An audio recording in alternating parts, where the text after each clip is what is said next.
But from Gracia, this is the Rorschach, Georgia update from 29th of February 2024. Quick summary of what's going down in Georgia. Monday the 26th, the National Democratic Institute, or NDI, released a report criticizing recent changes to Georgia's election code. According to NDI, these amendments don't match up with the advice from the Office of Democratic Institutions and Human Rights, or ODIHR, of the Organization for Security and Cooperation in Europe, or OSCE, or with the Venice Commissions, shaking public trust in the Central Elections Commission, or CEC, even more than it's already shaken. The report points out that the role of CEC's deputy chairman, previously filled by a member of the opposition, was cut. This, along with a high parliamentary election threshold, 5%, could make it harder to reach a political agreement and boost confidence in the CEC's fairness.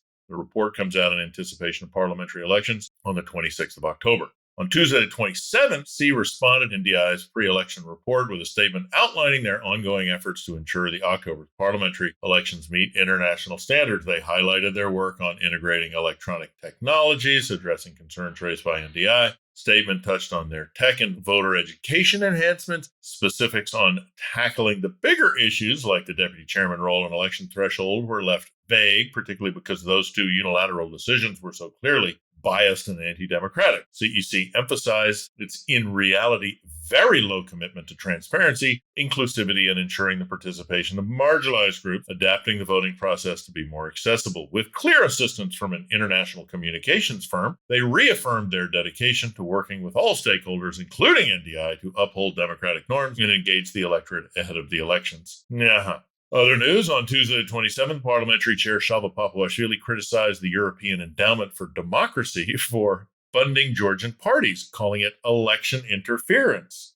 He urged the EU to halt such practices to ensure fair elections, labeling any external influence, including from the EU or US, unacceptable Russian-style meddling. Papuashvili also accused opposition parties of using fake NGOs for illegal foreign funding, demanding an end to such contributions to maintain election integrity. He seemed unbothered by the influence of Bidzina Ivanishvili, who derives his power from his billions, which is located in Russia, which for the time being is still another country. On the next day, on Wednesday the 28th, Shalva Papuashvili made a post on Facebook highlighting Georgia's superior rankings all over Albania, Moldova, and Ukraine in a bunch of unnamed global ratings, criticizing the opposition and some NGOs for undermining national dignity by suggesting foreign involvement in Georgia's court system staffing. He did not discuss how foreign involvement in Georgia's court system staffing undermines national dignity.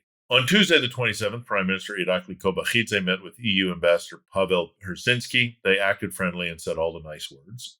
On Monday the 26th, the U.S. Embassy commemorated Soviet Occupation Day, highlighting Georgia's people's strong spirit for freedom and independence. The embassy's statement honored both soldiers and civilians lost 103 years ago during the Soviet invasion, pledging continued support for Georgia on its European path. Georgian flags were flown at half-mast across government buildings, reflecting the moment in 1921 when the Red Army established the Georgian Soviet Socialist Republic, a memory that the country now observes annually to remember the victims of the communist regime. Speaking of the U.S., on Wednesday, the 28th, Ambassador Robin Dunnigan highlighted the deep and enduring friendship between the U.S. and Georgia, emphasizing shared commitment to freedom and democracy. Over the past 32 years, the U.S. has been a steadfast supporter, contributing over $6 billion in aid to Georgia, fostering a partnership that has enriched both nations. Dunnigan talked about supporting Georgia's aspirations towards EU membership and ensuring democratic principles through free and fair elections.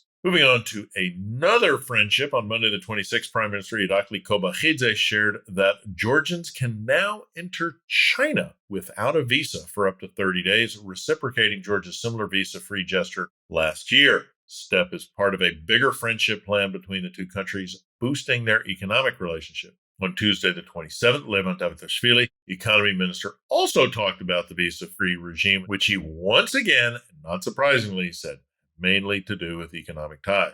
China to Germany on Thursday, the 22nd. Georgia's foreign minister was at the Munich Security Conference. President Zurabashvili was there and made a strong case, saying joining the EU is not just a nice-to-have, but a must-do for Georgia, calling for unity against the baddies and speeding up homegrown reforms. Healthcare news on Tuesday, the 27th. Prime Minister Irakli Kobakhidze pledged to halt the reorganization of the Republican hospital and build a new facility in the coming years. Meantime, measures will be taken to maintain and improve the current hospital's infrastructure, ensuring it continue to operate at full capacity. Prime Minister also said that specific details about compensation for physicians who had signed agreements would be finalized shortly in collaboration with the health ministry and hospital staff. Keeping with the Georgian tradition of handing out cash in an election year, on Monday the 26th, Kobakhidze kicked off an initiative for young Georgians, launching a pilot program for paid internships. This program aims to benefit between 2,000 and 3,000 university graduates by giving them hands-on experience in government roles for at least 4 months. The executive is also teaming up with local municipalities and the private sector to broaden these paid opportunities across various industries. On Friday the 22nd, there was a big win for over 150,000 pensioners in Georgia, as they're set to benefit from slashed loan interest rates. This decision, a result of talks between Prime Minister Irakli Kobakhidze and Acting President of the National Bank of Georgia, Natia Turanova, and Liberty Bank's General Director, Becca Gogichayashvili, will see loan interest for pensions lowered to rates introduced in 2023. Liberty Bank is teaming up with the National Bank to make sure this goes smoothly, aiming to ease the financial burden on the country's senior citizens. This was billed as a breakthrough, but keep in mind that the ethics were questionable when Liberty Bank came up with the innovation of lending to pensioners based on their future pensions. To close this edition on Tuesday the 27th, Shomik Mahadirta from the World Bank shared some news about the Middle Corridor's potential to boost jobs in the Caucasus and Kazakhstan. Highlighting the need to tackle infrastructure and operational issues quickly, he discussed how digitalization and improved border management could make the corridor a more attractive option for transporting goods. By transforming this path into an economic corridor, there's a real chance to create new job opportunities and distribution centers, leveraging the transport route to benefit local economies. And that's it for this week.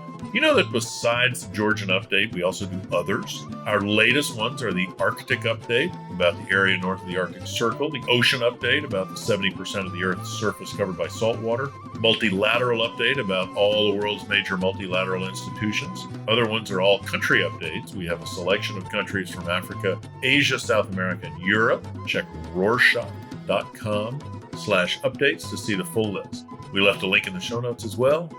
Nachmandis.